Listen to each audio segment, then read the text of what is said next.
Hi, this is Adam. This is our latest instructional video. If you're like me and you live in a house where there's either a lot of people or maybe you have a teenage daughter that takes long showers, wife, whatever it is, you get home after work and you want to take a hot shower and you turn on the shower and it's cold, you need to turn up the thermostat in this electric hot water heater. It actually has two of them, so let me show you how to do that. All you need is a screwdriver.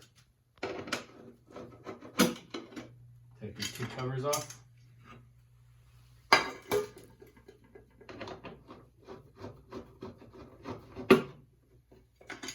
Don't lose the screw.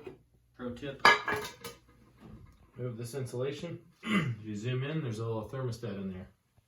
There's hot and very hot. And what I did was I put it right in the middle of hot and very hot. And that will heat up your hot water more.